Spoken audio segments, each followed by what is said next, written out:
sa panahon ni Dr. Jose Rizal para paikutin ang Pilipino. Tama! Singot ka pa rin ang singot.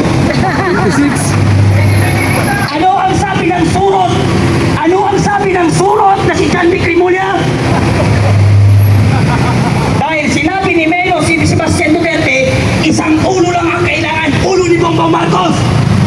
Anong sagot ng surot na si John Vic Rimulya? Alam mo kung bakit ko tinatawag na surot? Kasi yung surot mahilig mangagat ng puwit. Kaya si surot John Vic, yung si surot John Vic Rimulya, kagat ng kagat sa puwit ni Bongbong Marcos. Diba? Para paldo. Anong sabi niya? Support yang Sebastian Duterte, sabi ni John Vic Rimulya. Paano mo nasabi na support si Mayor Sebastian Duterte? Siguro niyaya mo ng tsupa. John Vic tsupa! John Vic tsupa! John Vic tsupa pa! John Vic tsupa! Ang mga tropa ni John Vic Rimulya sa Cavite, yung baklang kalbo na si Cap Nino, grupo ng tsupaero.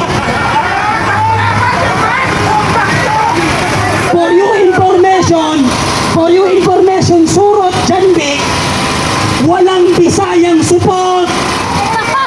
Alam mo kung paano tuliin ang Bisaya? Samurai ang ginagamit pambiyak ng ute. Walang anesthesia, daon lang ng bayabas. Eh si John Vic nung tinuli, 1 gram na anesthesia ang liit.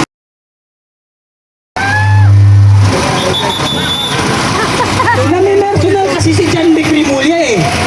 Bakit mo pine-personal si Mayor Baste? Yan tuloy na personal ka rin. Kaya mo siguro nasabi na support dahil niyaya mo ng tsupa. At ang mga Bisaya, para sa kaalaman ninyo, kagaya rin yung mga support. Diba? Ano pa? Nung tinanong ng mga media, yung tagapagsinungaling ng Malacanang na si Claire Castro. Claire Castro, ano ba ang desisyon ng presidente? Paano niya riresolbahin ang pagtaas ng produktong langis? Ano ang sabi ni Castro? Unang puto, ang pangalawang presidente, wala sa bansa, nasa ibang bansa. Tanga! Ang tanong ng taong bayan, paano riresolbahin ang pagtaas ng produktong langis? Hindi kung saan si Sara. Ang administrasyon natin ay walang pakialam sa ating panawagan. Ang Pilipinas ay nangunguna sa may pinakamataas na presyo ng produktong langis dahil sa buwis na pinapataw o sinisingil ng ating gobyerno. Habang yung mga taga-ibang bansa, nagbibigay sila ng subsidiya para pababain ang produktong langis, ang ating bansa naman ay nagpapataw ng 12% na VAT o value added tax na siyang dahilan kung bakit napakamahal ng langis sa atin at napakahirap sa atin ngayon. Si Congressman Leandro Leviste, hinihingi niya at nagsulong siya ng batas na ibaba o suspindihin ang produktong langis o kahit man lang ibaba yung 12% from 12% to 10%. Ano ang ginawa nila Reflecto? Ano ang ginawa ng administrasyon? Huwag suspindihin ang value added tax dahil malaki ang mawawala sa gobyerno. Ibig sabihin, ayaw ni Bongbong Marcos. Kaya patuloy yung pagtaas ng bilihin sa atin. Ang administrasyong Marcos, malinaw na wala silang kakayahan magbigay ng ayuda. Nagbibigay na nga lang sila ng ayuda, 5,000, may nahimatay pa, 13 hours, pumipila yung tao. 24 hours nakapila yung tao. Bakit pinapahirapan? Samantala nung panahon ng pandemic, si Rodrigo Roa Duterte, walang trabaho, walang labas, may nagutom ba? May nagutom ba? Pandemic yan, BBM. Ikaw, walang pandemic. Bakit mas masahol pa sa pandemic yung krisis na kinakaharap ng mamayang Pilipino? Itigil mo ang pagsingot mo para makita mo yung paghihirap ng mamayang Pilipino. Para makita mo yung sigaw at marinig mo ang sigaw ng taong bayan.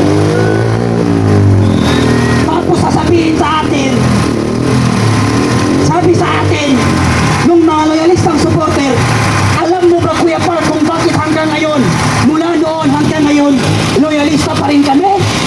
Sabi ko bakit? Kasi si Ferdinand Marcos walang ipinapatay kahit isang Pilipino. Ipinakita niya sa akin yung video ni Imelda Marcos na ayaw daw ni Imelda Marcos kami mamatay. Ang tanong, Ilagay sa isang bakit ang daming pinatay nung panahon ng martial law? Ilang Pilipino ang tinotyor? Ano pa ang ginawa ng Marcos Sr.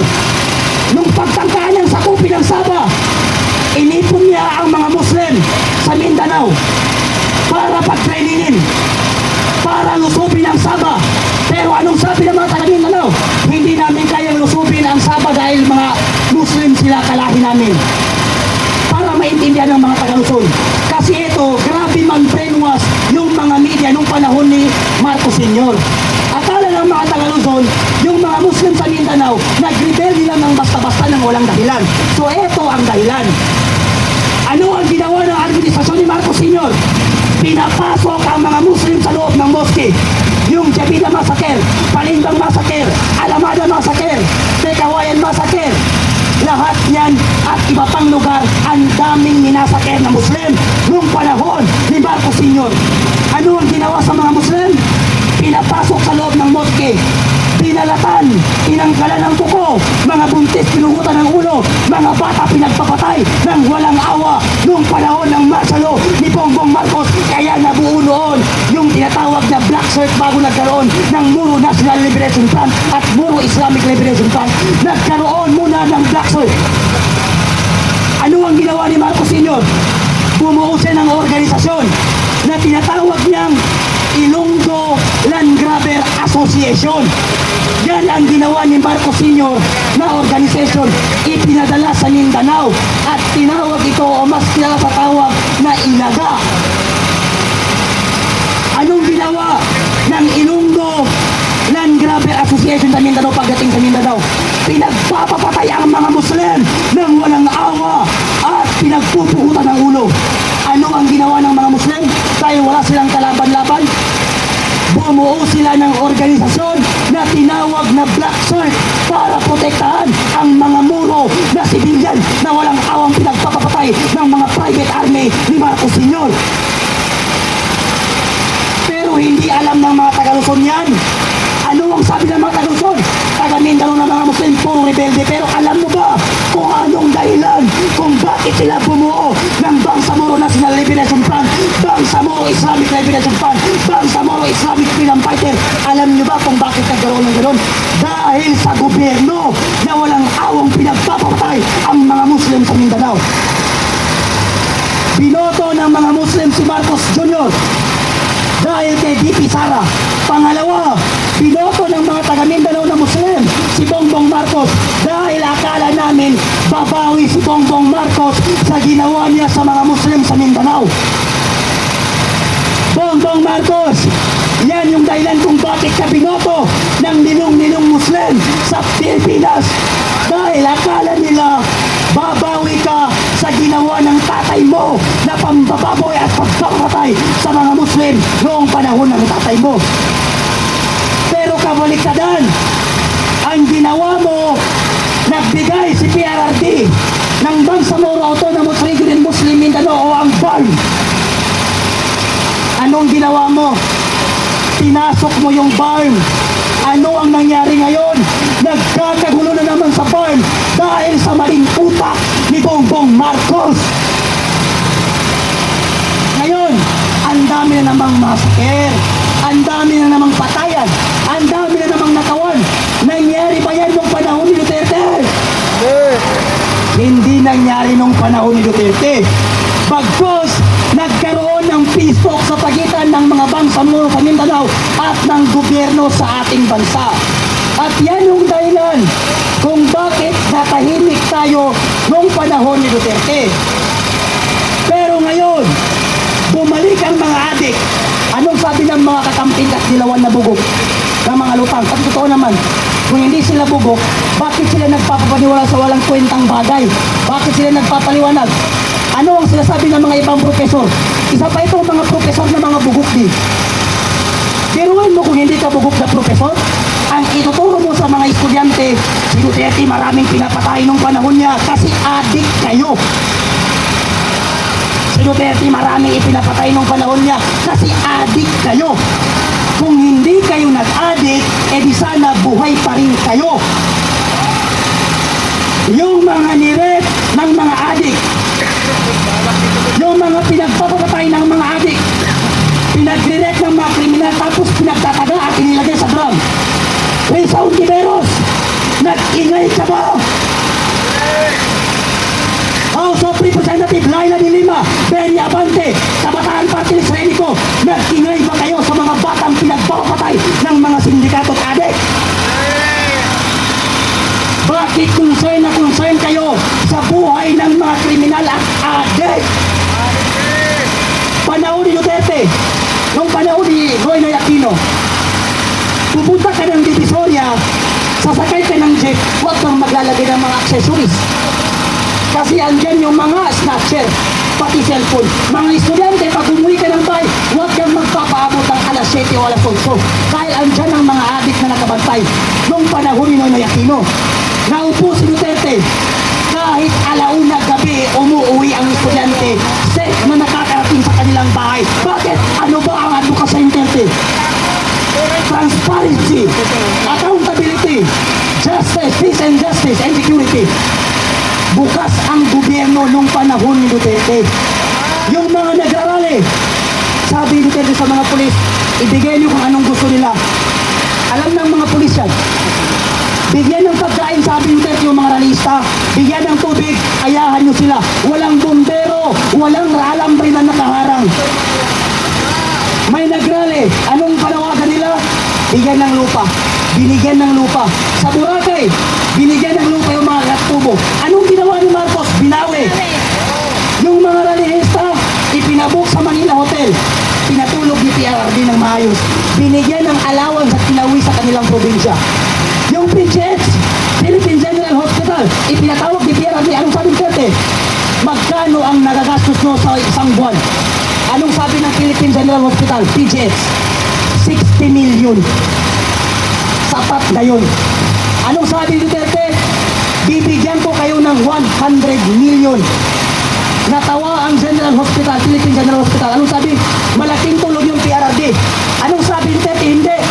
Ang sabi ko, bigyan ko kayo ng 100 million every month.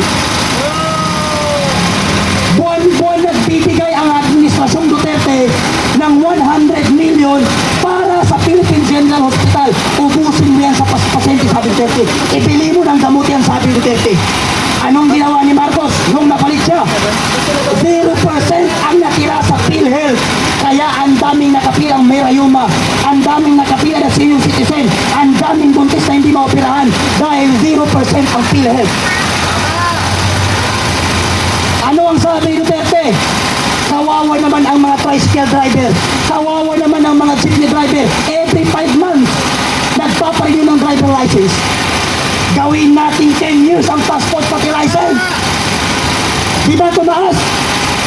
Di ba naging 10 years? Ano ang sabi ni Digong? Kawawa ang mga pulis. Kawawa ang mga sundalo. Kawawa ang mga guro. Ang baba ng kanilang sahod. Itaas nga natin. Tumaas ang sahod ng pulis, pati ang sundalo, pati ang mga teacher. Ngayon, inoproblema ni Marcos kung bakit kulang ng guro ang ating bansa. Dahil yung mga teacher, pagkatapos nilang mag-aral ng EDOC, mas pinipili nilang mag-abroad dahil dito wala silang sinasahod. Diba? Kaya ngayon, ang laki ng problema ng administrasyon. Ang taas-taas ng ating gobyerno. Pag nag-apply ka ng construction worker, ang daming pinapahanap. Ang daming Pilipinong walang trabaho. Siguro mga 25% lang ang may trabaho sa Pilipino. Kaya ngayon, tayo ay nananawagan sa kataas-taasang hukuman ng malungkot na Republika ng Pilipinas na magdesisyon kayo sa aming isinumiti sa inyo na pirma ng Pilipino upang sa gayon marinig namin kung ano ang inyong desisyon si Rodrigo Roa Duterte. Pangalawa, ang Pilipino ay hindi pumapabor sa ginagawang impeachment sa kay VP Sara. Pangatlo, ibaba ang lahat ng bilihin sa ating bansa at ibalik nila ang mga ninakaw nila at ipakulong ang lahat ng mga politikong magnanakaw. Maraming salamat sa inyo and thank you very much sa ating kaibigan na si Surot Sandik Rimulya, grupo ng manunupa, bakla.